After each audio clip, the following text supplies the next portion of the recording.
How many of you like the economy that we have today? I'm not seeing very many hands. It's back, and it's your fault. According to the Financial Times, it is the zombie American consumer that is threatening the world's economy. Really? Well, it's very clear we have a problem. We've heard about it this afternoon. We've heard about people out of work. We've heard about people hungry. We've heard about all of the challenges that are facing the planet, and they are sobering. What if we could entrepreneur our way out of these problems? I think you've heard some of these this afternoon. Growing houses, spider silk as a replacement material. This whole concept of biomimicry, introduced by Janine Benyus, who's a frequent TED speaker. The work that Donna's doing, helping smallhold farmers. Green jobs are the answer to this economic morass that we're in and to most of the problems facing the planet. And guess what? They're happening. Why? Because it's better economics. It's better business. For a moment, forget green. Forget all the problems facing the planet. Let's just look at business. When those wild-eyed environmentalists at Goldman Sachs tell you that the companies that are the leaders in environment, social, and good governance policy have 25% higher stock value than their less sustainable competitors, something's changing. The Economist Intelligence Unit, a notably liberal organization, the companies with the highest share price growth in the middle of the recession were those that paid more attention to sustainability, the worst performing companies in the economy, most likely to have nobody in charge of sustainability.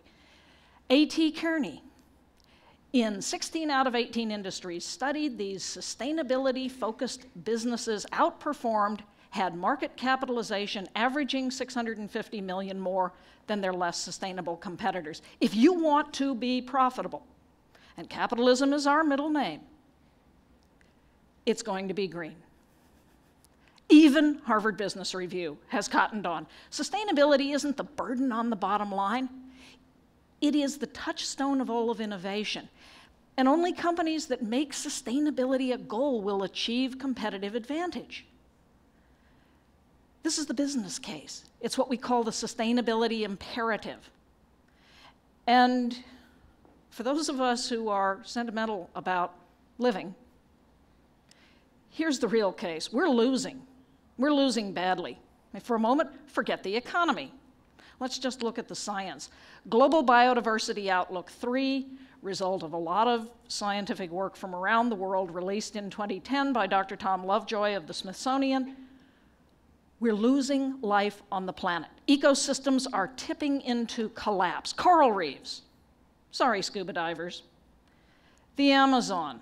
This is a little more serious. This is the Earth's lungs. And then we're acidifying the oceans. Donna Martin talked about the imperative to deal with climate change. This is what is acidifying the oceans. And this could be tilt game over for life as we know it on this planet. My friend, the business leader Ray Anderson, put it rather simply. What's the business case for ending life on Earth? I'm done with Washington. I believed. Not anymore. You know, bless those that labor in the halls of Congress trying to overcome the 27 lobbyists per congressperson, but it's not happening. If we're going to rescue this economy, and frankly, I'm sentimental about my way of life, we're going to do it ourselves. But it's not easy. Everyone who has stood on this stage and who will stand on this stage, everyone who is an entrepreneur knows how hard it is. And many of us have crashed businesses, have fallen flat on our faces, and had the difficult task of standing back up again and saying, I'm going on. We believe that entrepreneurs are born, not made. They're this mystery. Bullshit. We know how to teach entrepreneuring. I've been doing it with partners. The Unreasonable Institute that gave you Donna Morton is teaching 25 young entrepreneurs a year, this last year, from 17 countries around the world, using George Bernard Shaw's quote that the reasonable man or woman adapts himself to the world. The unreasonable one persists in adapting the world to them. And therefore, all progress depends on being unreasonable. With a title like that, you know I've got to be a part of it. So we're taking people that want to make big changes and working with them. It's a mentor-driven process with entrepreneurs from all over the planet, 17 countries this last summer. Mentors like Jigar Shah, founder of Sun Edison, now runs the Carbon War Room for Richard Branson.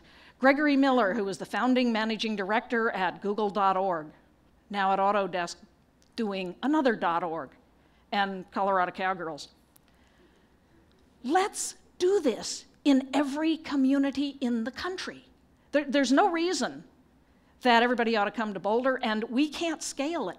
We can't bring all the world's entrepreneurs to Boulder, so let's bring Unreasonable Institutes or Y Combinators or Techstars or any of these programs that incubate young entrepreneurs to every community across the country. We have the models, we have the proof. You've seen them standing right here on this stage. And then let's give them the tools. This is a tool that we've developed at Natural Capitalism Solutions for small businesses. It's half the economy, 90% of the non-governmental employers, and it's in trouble. And they can't afford people like me. I was a month ago in Rotterdam with Royal Dutch Shell. Next week I'll head to Australia to work with BHP Billiton. I cannot go business by business down every main street, nor would you want me to, but we can take what's in my head, put it in a web-based learning tool, and make it accessible to the world. And so we have solutions at the speed of business. Here's what you get. Mi Rancho Tortillas. They make tortillas over in San Leandro. They worked with us to understand their opportunities, implemented more efficient lighting, better ovens to cook their tortillas. They started eliminating waste from throughout their packaging, their whole processing. Their COO, Joe Santana, was not a fan of sustainability. He just wanted to sell to Walmart. And Walmart, as you may know, is starting to require that its suppliers follow a sustainability scorecard. Joe said, what do I have to do? What Joe found out is he's going to save $450,000 over the next couple of years. You better believe Joe's a big fan of sustainability now, and he's going to be able to sell to Walmart. The opportunity is enormous. The Carbon Disclosure Project, this is a group of young people out of the United Kingdom who about a decade ago, just 'cause, sent out to the Financial Times 500 biggest companies on Earth a little survey saying, what's your carbon footprint? As you might imagine, for the first few years, they were ignored. But as Tom Rivet-Carnac, CDP's Director of Innovation, told me in London a couple months ago, when you are backed by institutional investors with 71 trillion in assets, companies can refuse to answer your questions for a year or two, but not forever. Now over 3,000 of the world's biggest companies every year report to CDP. Oh, and Walmart. Question number 1 on the Walmart Sustainability Scorecard, what's your carbon footprint? Question number 2, do you report to the Carbon Disclosure Project? So CDP gets all these reports from companies of how they're using energy, because the flip side of your carbon footprint is, what's your energy? They now reckon for an average-sized company reporting to them, there is $30 to $40 million in uncaptured energy efficiency savings, what's called below the line on the Mackenzie cost abatement curve. Mackenzie did a little study of everything that they could think of how to save energy or make energy in non-carbon ways to begin decarbonizing the economy. $30 to $40 million per average-sized company of uncaptured savings.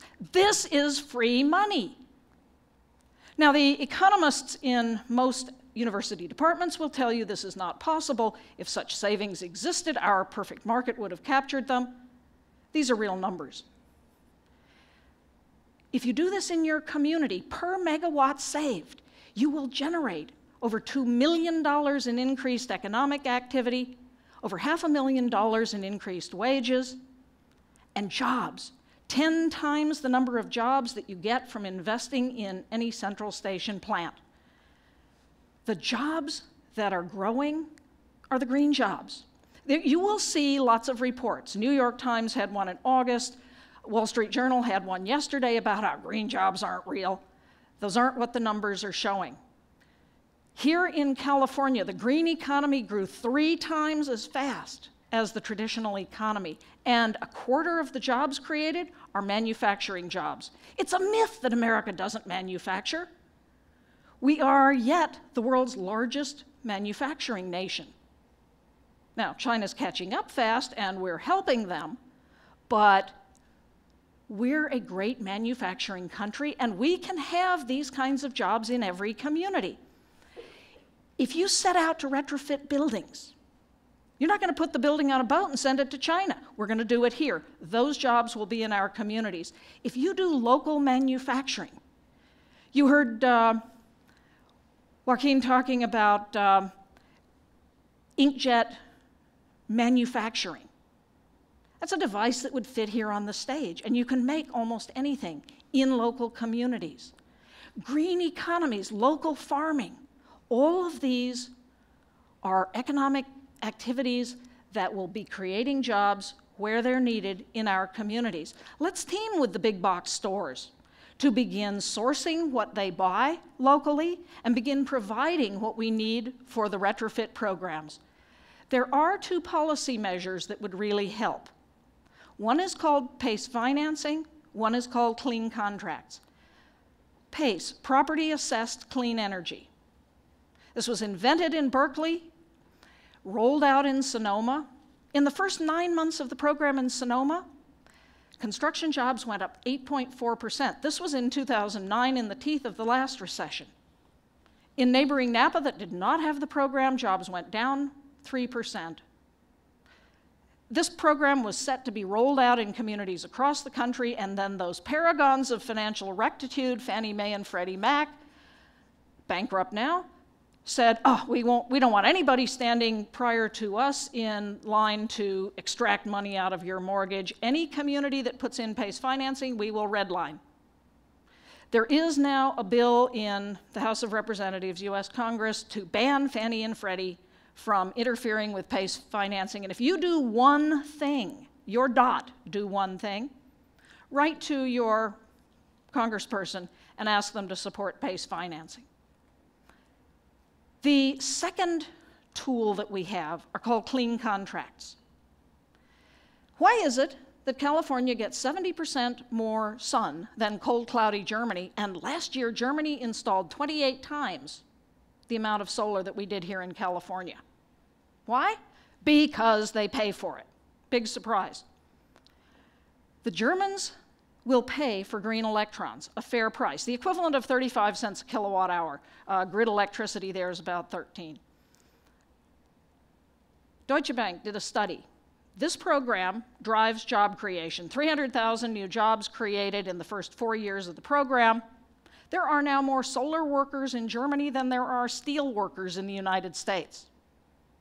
Cut the cost of solar because they got the volume production up.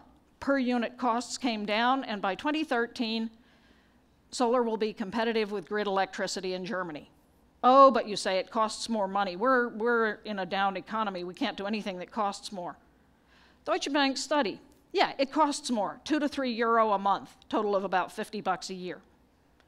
And yes, it increased what Germans pay for electricity, 8.6 billion euro. That's a lot of money. What Deutsche Bank found was, had they done nothing, just kept running the existing coal plants, rates would have gone up 9.4 billion euro more. So yeah, you're going to pay more. You're going to pay less more if you have the clean contracts than if you don't. We have the opportunity here in California to get these clean contracts into effect. Gainesville, Florida has done it, Vermont has done it, Ontario, Canada has done it. Germany reckons to be 100% renewably powered by 2050, and they see this as the basis of driving German competitiveness. About 2 weeks ago, Siemens, the big German industrial conglomerate, announced they're getting out of nuclear. Donna's right. I love nuclear.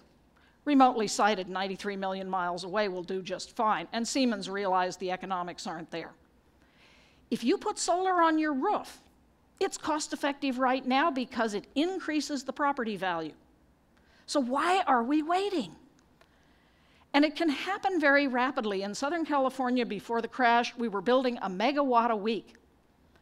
Last year, 15 gigawatts of new solar. A gigawatt is a nuclear-sized chunk of electricity. 21 gigawatts is in the pipeline to come on in the next 6 months. Southern California Edison built a 250 megawatt power plant on roofs spread around the county at a price point, $875 million, that is eerily close to the $800 million it would have cost to build a coal plant up in Montana that was canceled. The utility commission there said, coal is no longer the cheap option, wind is. Wind. It's the second fastest growing energy supply around the world. In the last 2 years, we brought on more new wind capacity than the entire nuclear capacity of Japan. You show me how to build a nuke in 2 years. You can't do it. And again, it costs less than coal and good sites. And check out China. China has surpassed the US as the world's wind power. The 12th Party Congress just announced energy efficiency as the basis of China's economic plan for the next 5 years. This is not a red or a blue issue. My friend Jim Woolsey used to run the CIA. Drives a plug-in hybrid car. He fuels off the solar panels on his roof. Had a bumper sticker on it that says, "Osama bin Laden hates my car." Jim is most assuredly not a liberal. He sees this as a national security issue, and I think he's right. There is money. Local governments, state governments have training programs, have economic development programs. Let's start directing that money to creating in every community the organization that will train our young people to be farmers, to be biologists, to be interdisciplinarians. Why do universities have silos? It's extinct. It's medieval. The university system that we have today is medieval. I'm a teacher of a discipline that didn't exist when I went to college.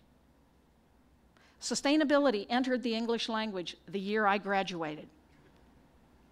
And I now teach it at Bainbridge Graduate Institute, where we are inventing a whole new way of doing business, a whole new way of teaching. Donna talked about the circle.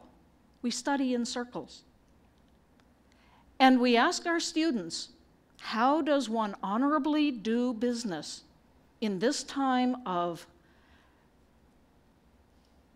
loss of species, of crashing economies, of 12 million people now at risk of starvation in the Horn of Africa? How does one honorably do business? Bucky Fuller said, the best way to predict the future is to invent it. Let's do that. Let's invent a new economy. Are you with me? Thank you.